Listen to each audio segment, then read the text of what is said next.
Welcome, welcome, welcome, welcome to Crashes and Taxes. I am your host for this podcast, Rebecca Walser. I'm so excited to be with you guys today because I have been traveling a ton in the month of May, and I apologize for that because the podcasts have suffered as a result. And I promise you that now that I have officially concluded my MBA Executive Global Program with the London School of Economics, that I am here with you religiously going forward on a weekly basis. We will get something. And also the other reason that I have been really,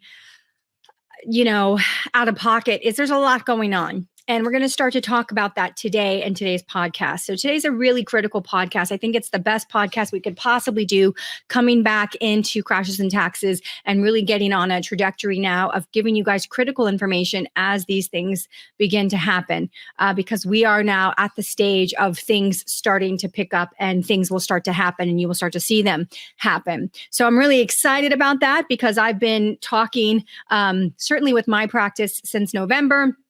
But I've been expressing on our podcast here with you guys that things are not as they seem and that a lot of changes are coming in 2022 and you should be prepared for it. It's been really hard to express reality to America because we are under such heavy propaganda from mainstream media.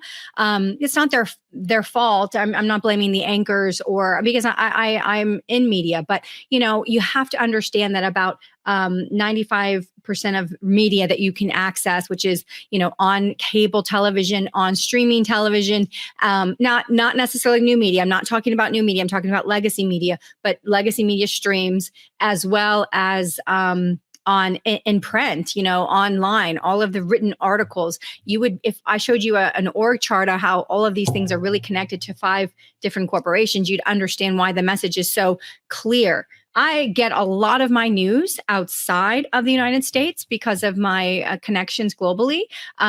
So we get to see a lot of information that's not coming out. We also have a Bloomberg subscription and we get a lot of information there, technical information, market data, information analysis that is just not going to ever make the mainstream news because it's just way too technically deep and people would not be able to really consume it unless they had some kind of, mathematical or finance degree or something. So there's a lot of information that we get. But for those of you that are new, the podcast is really growing. And thank you for that. For those of you that are watching it and sharing it and getting other people to watch it. And it's, 6 degrees of separation. This continues and continues and continues. And it's, automatically putting us into bigger categories, which we're really appreciative for. But really more important than any of that, more important than our own growth of a podcast is that we get this information in the hands of Americans. We get the information to people so that they can understand what is really going on underneath the surface that the world wants everyone to see. We need to get to the underneath of what's happening. So I want to just quickly cover my background for people that are new to the podcast and joining so they understand who I am, what my background is, what my areas of expertise are, so I can speak to certain things.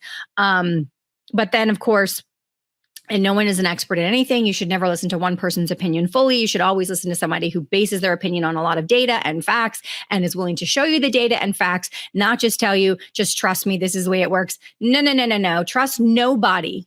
Trust nobody. Verify everything. Let's go back to Reagan's trust but verify. I say trust nobody in this day and age and ask for verification of literally everything. And I do mean everything. My undergrad is in finance. I graduated top of my class in my undergrad in finance. I had a job my last final semester. I worked in banking in undergrad. I worked for Bank of America at the time, and where I was located, it was Nations Bank. So Nations Bank and Bank of America. Nations Bank ruled the East Coast. Bank of America ruled the West Coast, and they merged together and formed Bank of America, keeping the Bank of America name. I work for Bank of America in commercial lending analysis in college. And then I got a job working for the global managing partner for financial services for MCS. We called it Management Consulting Services. I did that for 5 years. I went through the PricewaterhouseCoopers Libran merger. So I went through the PwC merger. And then I left. I wanted more of a US domestic job because my job was very international. I only worked really with the European theater and the Asian theaters. I left that and went to IBM, which was selling its global networking piece to AT&T. So I actually went to AT&T and helped through that transition of the systems and the technology piece of that, which was really cool. And then I went into commercial lending and finance again, because that was really a time period where it was a historically great time period for markets and real estate. And I love finance. And so I went in to do that. And my husband, in the meantime, had started his own business. He was doing really well, and we kept bumping up into taxes. So we agreed that it was time for me to go, quit my job basically and go to law school full time. So I went to Florida and got my law degree, graduated magna cum laude there. And then I went to NYU and got my advanced law degree in taxation. So that's the best LLM tax program in the nation, ranked number 1.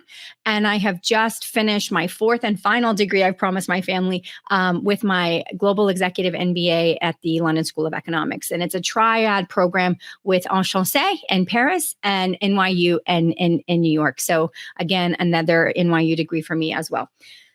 So that's my background. I have worked in finance since the beginning of my career. I have never left finance. Even tax law is related to finance and everything to maximize your financial numbers as you minimize your tax. So everything is always been finance related.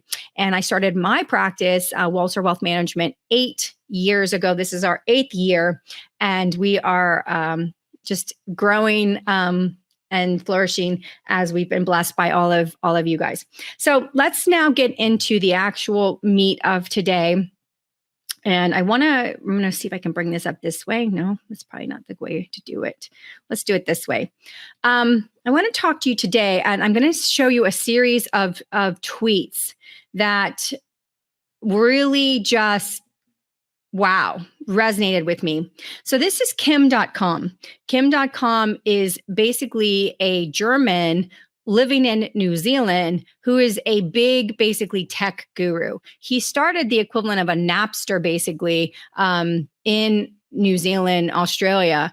And obviously it was taken down, but he's actually wanted for extradition to the United States for that, what he created. And it's gone all the way to the Supreme Court in his home country, where he's living now. He's not in Germany anymore. And so far he has not been extradited. And this has been going on for a long, long time.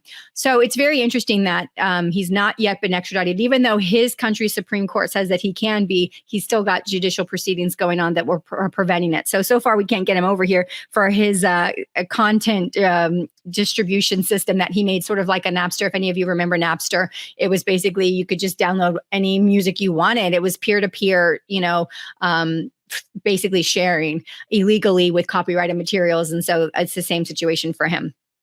But he is a tech guy, and he is a tech guru, and he's got a large following from that. And so I just I saw this. This is not a finance guy, which alarmed me, because I thought, wow, non-finance guy, tech guy, global guy, talking about just on point. This guy obviously has some inside information, because the information that he has is not public.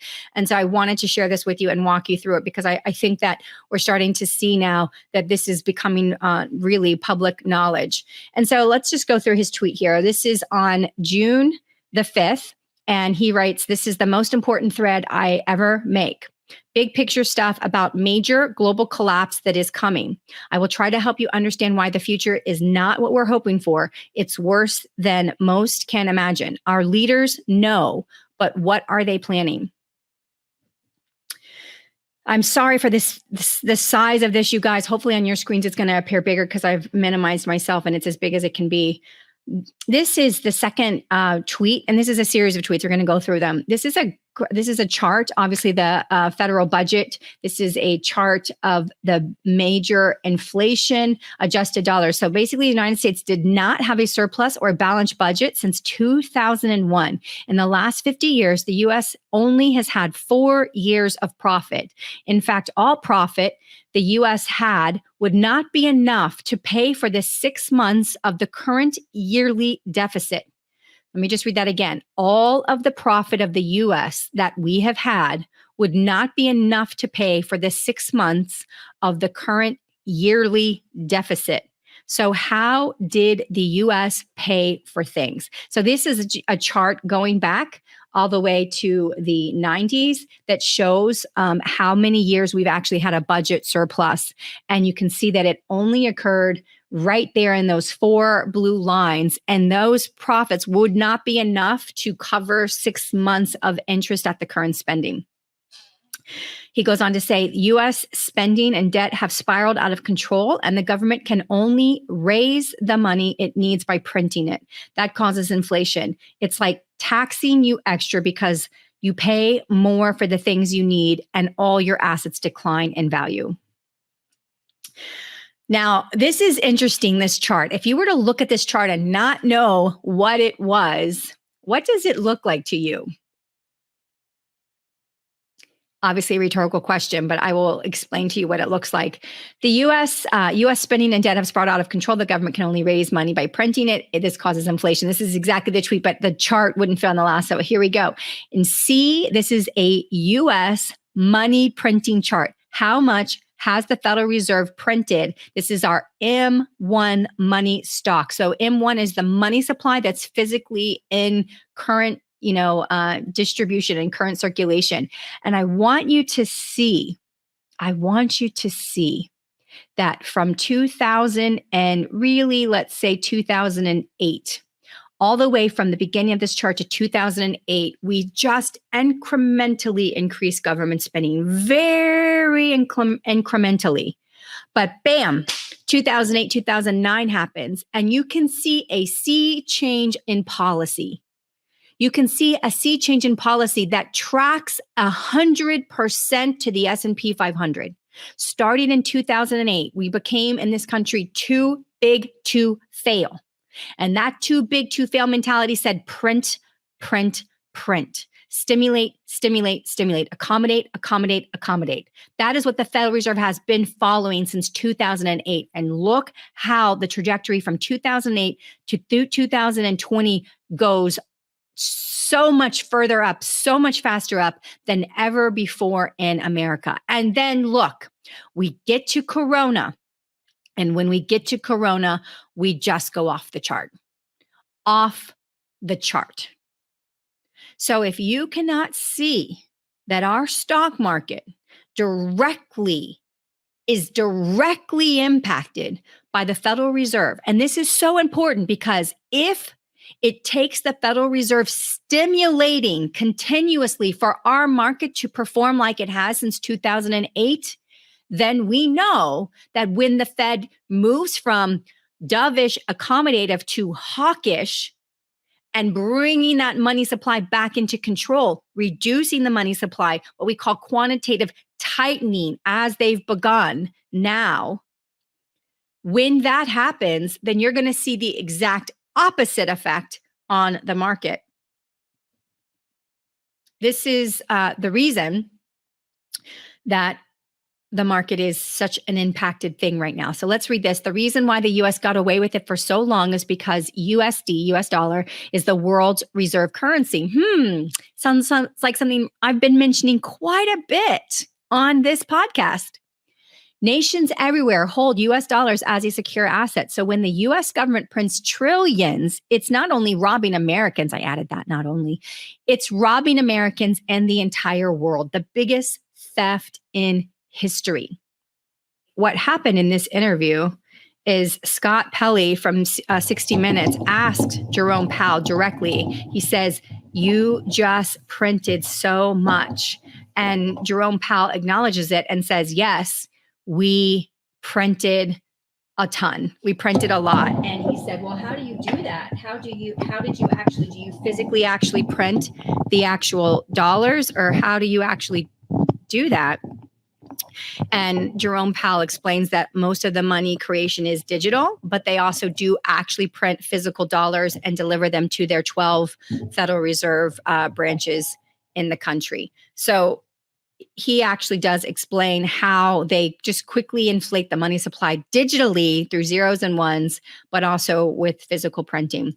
So then Kim.com continues, let's do the math. U.S. total debt, 90 trillion. U.S. unfunded liabilities, 169 trillion. Total $259 trillion. Now, I don't know exactly where he's getting his figures. I can tell you that the USDebtClock.org shows right now U.S. total debt at $30.5 trillion. That's public, but then the actual bigger number of total debt is larger, and you can see that yourself on USDebtClock.org. So U.S. unfunded liabilities $169 trillion, total $259 trillion. Now, he is of the opinion, and I believe this analysis was done recently, that the total assets of the United States as a country, all of our natural resources, all of our corporations, market capitalization, all of individual wealth, all institutional wealth, all wealth has been recently computed to be $193 trillion. $193 trillion. So if our total debt is $259 trillion and our total value of every single asset that we have, natural resource, etc., is $193 trillion, then we have a negative country net worth of about $67 trillion. So that's $67 trillion after every debt and liability would be paid off. We would still not have enough to cover another $67 trillion of debt. So even if the U.S. could sell all of the assets at the current value, which is impossible, it would still be broke. The U.S. is beyond bankrupt. The patient is already dead. The patient is now a zombie, in Kim.com's language. And let's just move on. You probably wonder why things are still going, why didn't everything collapse yet? And he writes, it's all perception, denial, and dependency. The perception is that the United States has the largest economy and the strongest military in the world. But in reality, the United States is broken and we can't afford our army anymore. I'm ad-libbing. The denial is that all nations depend on a strong US dollar or global markets collapse. That is a very key question or statement. The denial is that all nations depend on a strong US dollar or global markets collapse.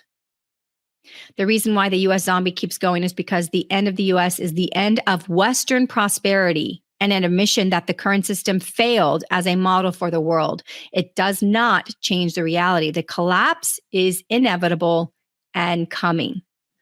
What are our leaders planning? You may have heard about the Great Reset or, quote, the New World Order. Is it a controlled demolition of the global markets, economies, and the world as we know it? A shift into a new dystopian future where the elites are the masters of the slaves without the cosmetics of democracy. Wow. I do not think that even Kim.com understands what he just wrote and how prophetic it is. A shift into a new dystopian future where the elites are the masters of the slaves without the cosmetics of democracy. And finally, and lastly, he writes, without a controlled demolition, the world will collapse for all, including the elites. The world has changed so much and nothing seems to make sense anymore. The blatant corruption is out in the open. The obvious propaganda, media, the erosion of our rights. What's the end game?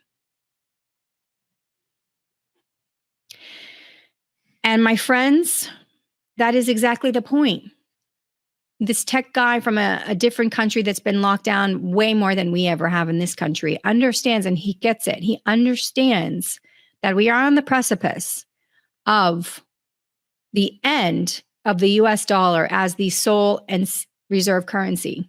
It is going to happen. It is not, I can't tell you with getting Joe Biden right here for you and the head of the UN and all of these, I can't get them to come on this podcast and admit it to you. But I can tell you with the actions that have been laid out since 2020, 2017 really, but publicly 2020, you can see that we are moving towards a new system. And you don't have to ask for anyone to say or announce it because they've been announcing it. The World Economic Forum, Klaus Schwab, Yuval Noah Harari has said that we are now gods as humans and we can now implement protocols that will basically make corporations self-autonomous. Corporations will deal and trade directly with other corporations without human interaction or involvement of any kind. And you've all know Harari, which is the economic advisor to the World Economic Forum, to Klaus Schwab, to the group that is pushing the global Great Reset, basically says that we will have billions of humans once all of this transpires that are, and these are not my words, these are his words. You can look this up, worthless eaters. And what will we do with these people? So there are a group of elitist globalists that are looking to refine how not only we act as human beings, but how we live as human beings. Everything is changing. You know, there's a lot of jobs that have really already been robotized that have just not been released yet because it will cause all kinds of job losses. So we are at this really weird precipice in time that is a convergence of not only technology and robotics, but artificial intelligence. This is what they're calling the fourth industrial revolution. And the fourth industrial revolution, if you wanted to break it down in a just simple nutshell, it really looks like the Matrix. Because what they're finding is that our brain capacity could potentially be the only thing that we can contribute to society to go forward. And, you know, when you can implement chips to get people's brain capacity without them involved in the process, this is all very crazy sounding. And it doesn't, you know, a lot of these movies have a lot of truth in them that people think are just so far-fetched. They put it out there as if it's fantasy, and yet it's really our reality probably 50, 70 years from now. Now, not what I'm talking about. What I'm talking about is imminent. It is happening in 2022. That is what will happen. And you guys can laugh all you want and say, okay, Rebecca, but as this podcast will age quite well, because I am confident that we are witnessing the beginning of what they're trying to make as the Great Reset, but it's not going to go according to exactly their plan. So I do absolutely expect, though, that the United States has and will forever have lost, depending on how it all transpires, but basically how they want it to transpire, the IMF, the World Bank, the Bank of International Settlements, which is really the one that runs the world. All of those groups do not want the United States to have the singular global power that they now have, being able to control the reserve currency of the world. This was a little bit of a longer podcast because I really wanted to walk you through that. It is definitely something that everyone needs to understand where we are in the United States and not think that we're so great at everything we do. We never make any mistakes. We never do anything wrong. We do a lot of things wrong. We do a lot of good in the world. And overall, we should be really proud of our country. But there's things that are really problematic, and we need to work on them. And the biggest thing for you guys to just really understand and to make sure that you're working towards is, you know, don't be caught off guard. Don't be caught unaware, and prepare yourself.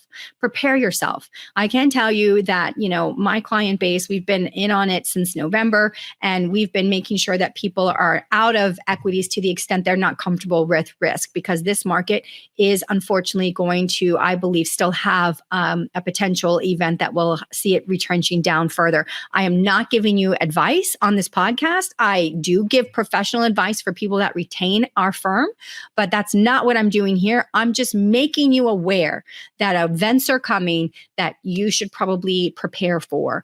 And if you want professional and individualized and customized help, that's when you would call our practice, because I cannot give personal, obviously, financial advice in a broad podcast. But just prepare.